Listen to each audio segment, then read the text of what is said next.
피아니스트가 건반을 두드려 소리의 조합을 만들어내듯이 세공하는 사람은 여러 도구의 조합을 이용하여 금속의 매끄러운 질감을 만들어갑니다.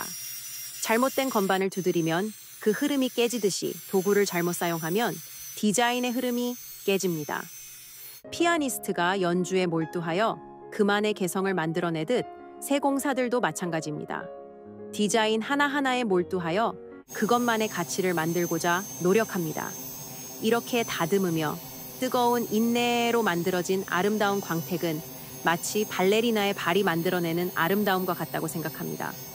티파니 오픈하트 펜던트는 이런 몰두와 뜨거움으로 만들어졌습니다. 작고 섬세하여 강한 집중력을 필요로 하는 펜던트였습니다. 이 완제품으로 우리의 연주는 끝났습니다.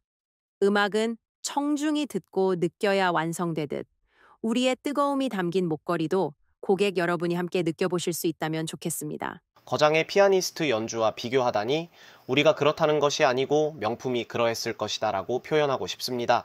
다만 우리는 따라해보는 흉내내기였을 뿐입니다. 하지만 힘들어 보였습니다. 마치 발레리나 흉내를 내기 위해서 잠시 발을 세워보는 것처럼요. 저희 엔지니어도 30개를 만든다고 목표를 세웠는데 중간에 도저히 못하겠다고 하더라고요. 너무 뜨겁고 손가락이 닳아서 없어질 것 같대요. 결국 11개로 마무리되었습니다. 엔지니어는 다음에 도구를 만들어 재도전해보겠다고 했습니다. 이 디자인은 명품만이 갖고 있는 그 느낌을 만들어 보기 위해서 시작되었습니다. 자세히 살펴보면 단순히 하트 형태를 표현한 것이 아니고 그 감촉을 즐길 수 있도록 디자인되었다는 것을 CAD 모델링을 하면서 알게 되었습니다.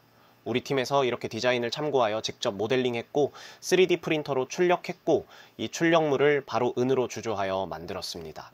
엔지니어의 소감을 듣겠습니다.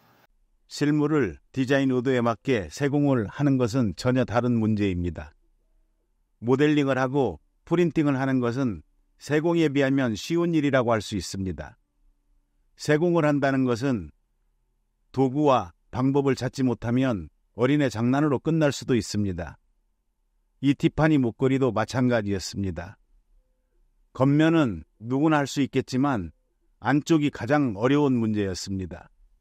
지금 세공하고 있는 짙은 밤색 막대가 유리섬유로 만들어진 거친 다듬기 도구입니다. 이 도구가 있었기 때문에 이 목걸이의 안쪽을 디자인 흐름에 따라 세공할 수 있다고 판단하고 시작했습니다. 이렇듯 명품은 도구와의 싸움일 수도 있겠다는 생각을 했습니다. 도구가 없으면 맨손으로 이 부분을 다듬을 수는 없잖아요. 이 작은 공구가 있었기 때문에 거친 다듬기, 고운 다듬기로 디자인 흐름에 따라 안과 밖을 매끈하게 다듬을 수 있었고 이 과정에 제법 많은 집중과 노력이 필요했습니다.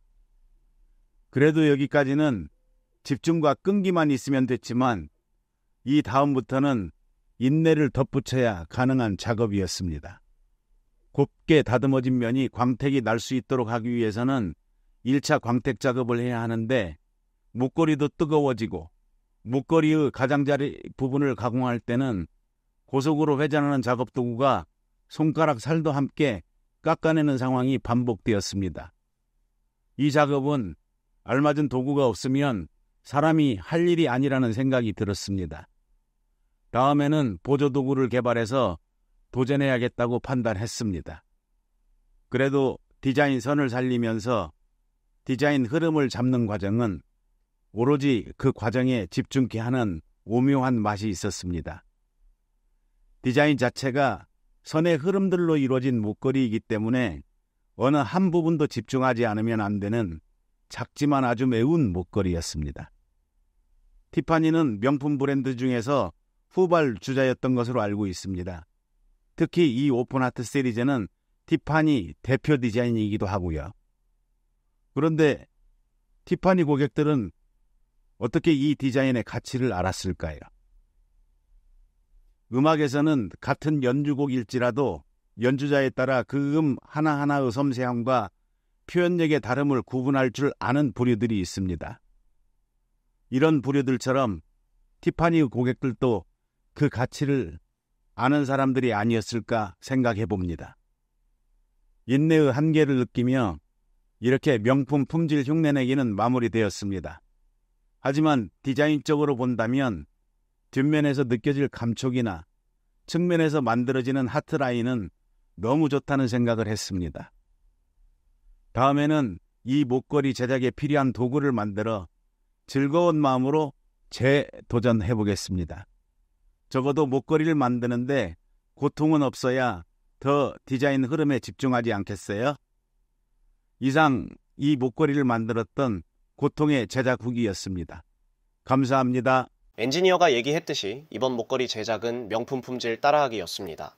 우리가 오랜 경험을 갖고 있다고 해서 따라하기를 부끄럽게 생각하지는 않습니다.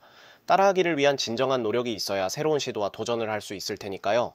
이번 목걸이는 실버로 만들어졌습니다. 이 목걸이 뒷면에는 아트골드에서 실버 95%로 만들어졌다는 S950이 각인되어 있습니다. 또한 이 목걸이는 은 위에 백금 도금이 추가되어 있습니다. 목걸이의 특징상 목걸이 안쪽의 광택이 생명인데 은으로만 만들어 놓으면 쉽게 광택이 변하기 때문에 백금 도금이 되어 있다는 점을 참고하시기 바랍니다. 이 목걸이는 명품 카피가 아니고 명품 따라 해보기로 만든 아트골드 펜던트라는 점을 꼭 참고하시기 바랍니다. 이 목걸이를 만드는데 엔지니어의 인내심이 11개라서 완제품이 11개만 만들어졌습니다. 어떻게 할까? 많은 고민을 했습니다. 대략 살펴보니 정품은 약 70만원, 정품인지 가품인지 모를 상품도 19만원 정도, 형태만 같은 오픈아트 목걸이도 59,000원에 판매되는 것도 확인하였습니다. 우리는 목걸이 줄 없이 펜던트만 19,900원에 판매한다는 것으로 방향을 결정하였습니다. 목걸이 줄은 갖고 계신 줄에 걸어도 되므로 포함하지 않았습니다. 이렇게 착용해도 별 무리 없는 디자인입니다. 그리고 구매하시는 분들께는 이 목걸이가 3D 프린팅으로 만들어졌다는 것을 확인하실 수 있도록 프린팅 출력물도 같이 동봉해 드리겠습니다. 다음번에 도전하는 금 제품에는 제작에 필요한 여러 보조도구를 만들어 명품 품질의 손색 없는 완성품을 만들어 볼 예정입니다. 이 펜던트를 14K 금으로 만들면 대략 8만원 혹은 9만원이 될 것으로 예상하고 있습니다. 관심 응원 댓글에 맞춰 수량을 조정해 보겠습니다. 은 목걸이 판매 채널은 동영상 아래 더보기에 링크가 있습니다. 감사합니다.